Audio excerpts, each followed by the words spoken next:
मैं कहता हूं कि सुधांशु त्रिवेदी जी आज होमवर्क करके नहीं आए, और ऑन रिकॉर्ड कहता हूं, डंके की चोट पर कहता हूं, इसलिए कहता हूं कि सुधांशु जी का मैं बड़ा सम्मान करता हूं, बड़े पढ़े लिखे आदमी हैं, लेकिन आज अरे सुधांशु त्रिवेदी जी, मेरी बात का जवाब नहीं दिया, अपोजिशन को बोलने दिया गया, पीएम को नहीं बोलने दिया गया, और उसमें आप वो मत करिए बार बार होमवर्क नहीं करके आए। अरे आप होमवर्क करके नहीं आए, सारे देश में देखा है कि अपोजिशन को बोलने दिया गया, पीएम को नहीं बोलने दिया गया, और सरासर झूठ बोल रहे हैं यहां बैठ के। फिर मैं Hold up.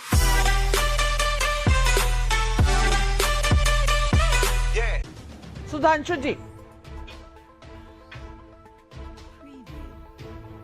भाई आशुतोष जी को कोई व्यक्तिगत टिप्पणी करने की जरूरत नहीं थी, हमसे कह रहे होमवर्क करके नहीं आए, खुद तो देखे कि नहीं आए। भैया अपोजिशन लीडर को पूरा बोलने दिया गया, प्रधानमंत्री जी को बोलने नहीं दिया गया। मतलब चश्मा हटाइए सर, हकीकत यह है कि अपोजिशन में बाकायदा 1.5 घंटा जलवाए जलाल से बोले, अनाप शनाप बोले, राहुल गांधी सबने सुना, खड़गे जी बोले सबने सुना, प्रधानमंत्री जी के बोलने के दौरान पूरी तरह नारेबाजी होती रही। राज्यसभा में प्रस्ताव मैंने रखा था, पूरे टाइम नारेबाजी होती रही और मुझे उस शोर शराबे में बोलना पड़ा। इतना तो कम से कम जानकारी ले लीजिए। और आप ये कह रहे हैं कि बाल बुद्धि और बाल उस पे, अब हम आपकी बुद्धि पे क्या कहें। भगवान राम और भगवान कृष्ण ने जो बाल स्वरूप में अपने को विराट स्वरूप दिखाया था, उसमें आपको बाल बुद्धि का बचाव नजर आ रहा है, तो मैं आपकी बुद्धि को प्रणाम करता हूं। जिनके लिए कहा गया था कि जिनके रोम रोम में अनेक ब्रह्मांड दिखाई पड़ते हैं, वो जो हैं यशोदा जी के गर्भ में आ गए, तो और उनके बारे में भगवान कृष्ण के उस स्वरूप में, गजब है साहब। राहुल गांधी के बचाव में किस सीमा तक। अरे महोदय, आप तो वरिष्ठ पत्रकार हैं, इधर लोकेश जिंदल नहीं गए जितना आप जाके उनको डिफेंड। आप अपनी बुद्धि का प्रयोग बुद्धि विलास के लिए करिए सर, इन लोगों की चीजों को डिफेंड करने के लिए नहीं। और मैं तो कहना चाहता हूं, आपने तो हमारी बात का जवाब ही नहीं दिया।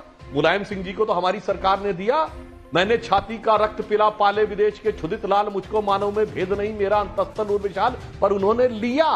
और ये बताइए, कांग्रेस ने अपने परिवार के अलावा किसी अपने कांग्रेस के नेता को दिया हो तो बताइए। बाहर को तो छोड़ दीजिए, मैंने मोदी जी के आधा दर्जन दिलाए, आधा दर्जन गैर कांग्रेस के नेताओं को बताइए। सुभाष चंद्र बोस को नहीं दिया, सरदार पटेल को नहीं दिया, डॉक्टर अंबेडकर को नहीं दिया।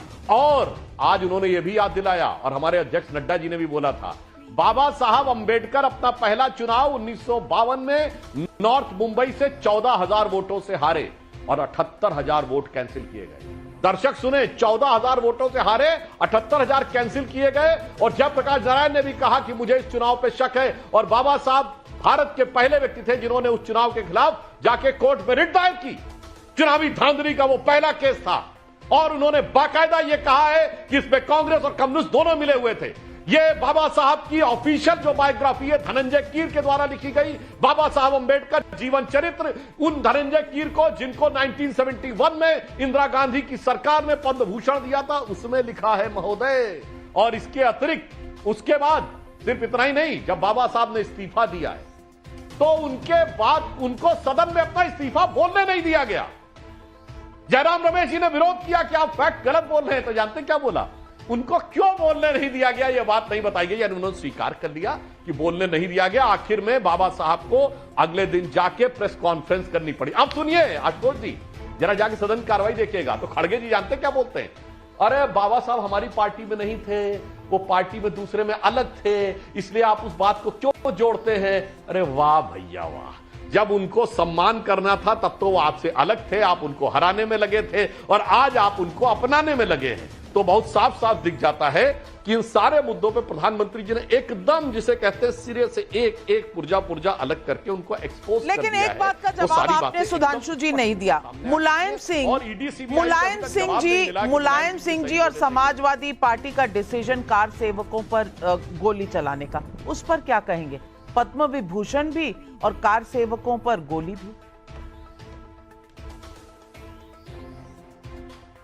हाँ, जो आपने बात कही, बिल्कुल मुलायम सिंह जी उसके लिए बिल्कुल विलन है, इसमें कहीं कोई दो राय नहीं। जैसे पीवी नरसिम्हा राव पे बहुत सारे आरोप भी लगे, मगर पीवी नरसिम्हा राव ने बहुत सारी चीजों के बारे में भारत की आर्थिक नीति के बदलाव में एक महत्वपूर्ण भूमिका भी निभाई। और जहां तक है तो मुलायम सिंह जी ने तो इतना भी बोला था कि मैंने 16 बर्बाद, ये कह रहे हैं कि हम झूठ बोल रहे हैं। हम मुलायम सिंह का चीफ मिनिस्टर बयान है कि 16 कार सेवक मारे गए थे, जबकि सैकड़ों की संख्या में मारे गए थे। मगर दोष इसका नहीं है, मुलायम सिंह की सरकार गिर गई होती। मगर कैसे बच गई? कांग्रेस के समर्थन पे बची। मैं दर्शकों को याद दिलाना चाहता हूं, निश्चित रूप से आशुतोष जी को याद होगा 425 की विधानसभा होती थी, 180 सीटें जनता दल की थी, और वो 56 सीटें जो भारतीय जनता पार्टी की थी, हाथ उठ रहे हैं, बहुत से हाथ उठ रहे हैं। पहले आशुतोष जी, फिर विवेक साइलेंस जी आ रही हूँ। आशुतोष जी, सपोर्ट देके मुलायम सिंह को बचाया। देखिए, मैं कहता हूं कि सुधांशु त्रिवेदी जी आज होमवर्क करके नहीं यार, ऑन रिकॉर्ड कहता हूं, डंके की चोट पर कहता हूं, इसलिए कहता हूं कि सुधांशु जी का मैं बड़ा सम्मान करता हूं, बड़े पढ़े लिखे आदमी हैं। लेकिन आज, अरे मैं अब मुझे बोलने दीजिए, सैकड़ों कार सेवकों को गोली मारने वाले शख्स को आपने पद सर, विपक्ष को बोलने दिया गया कि नहीं? अब इतना झूठ मत बोलिए सर। आपने भी बोला, सैकड़ों कार सेवकों को गोली मारने वाले व्यक्ति को आपने पद विभूषण दिया है। कहां है आपके हिंदुत्व को लेकर आपकी प्रेरणा? उन कार सेवकों के परिवार वालों से पूछिए। तो मेरा कहने का मतलब यह है कि या तो सैकड़ों कार सेवक नहीं मारे गए, आपने कहा 16 मारे गए। तो ये जो द्वैत है भारतीय जनता पार्टी का कि कर्पूरी ठाकुर को आपकी सरकार ने क्या क्या नहीं गालियां दी हैं। लेकिन ये सवाल तो आशुतोष जी राहुल गांधी से भी पूछा जा सकता है। जनेऊधारी हिंदू जो बन जाते हैं, जो उठाकर घूमते हैं शंकर जी को, कर्पूरी ठाकुर को के साथ कांग्रेस ने क्या क्या किया है? अरे सुधांशु त्रिवेदी जी, और मेरी बात का आपने जवाब नहीं दिया। अपोजिशन को बोलने दिया गया, पीएम को नहीं बोलने दिया गया। और उसमें आप वो मत करिए, बार-बार होमवर्क नहीं करके आए। अरे आप होमवर्क करके नहीं आए, सारे देश ने देखा है कि अपोजिशन को बोलने दिया गया, पीएम को नहीं बोलने दिया गया, और सरासर झूठ बोल रहे हैं यहाँ बैठ के। फिर मैं कह देता हूँ, बोलिए, अरे मत करिए, सारे देश को पता है किसको नहीं बोलने दिया गया। फिर मैं बोलता हूँ, भारतीय जनता पार्टी के प्रखर प्रवक्ता सुधांशु त्रिवेदी आज अपना होमवर्क करके नहीं आए हैं। या तो सैकड़ों कार सेवकों पे गोली नहीं चली, सरयू खून से लाल नहीं हुआ, और ऐसे व्यक्ति को आपने पद विभूषण दिया। दोनों चीजें सच नहीं हो सकती है। या तो सैकड़ों करने वाला आदमी खलनायक है, अगर खलनायक है तो उसको आपने पद विभूषण दिया। ये जो राजनीति है भारतीय जनता पार्टी की, कर्पूरी ठाकुर, ये जो राजनीति तो सब जगह चल रही है आशुतोष जी, आपको विपक्ष में ये राजनीति नहीं दिखती। मुलायम सिंह नायक है कि खलनायक है आपकी नजर में? मुलायम सिंह आपकी नजर में खलनायक है कि नायक है? वो गलत किया, मगर सच बोला या झूठ बोला ये तो बोलो भाई। मुलायम सिंह ने सच बोला या झूठ बोला ये तो बोलो। आपसे पूछ लेता हूं, भाग्य नहीं, होमवर्क नहीं, जो सामने वर्क है उसका जवाब दीजिए। बोलिए, मुलायम सिंह ने सच बोला या झूठ?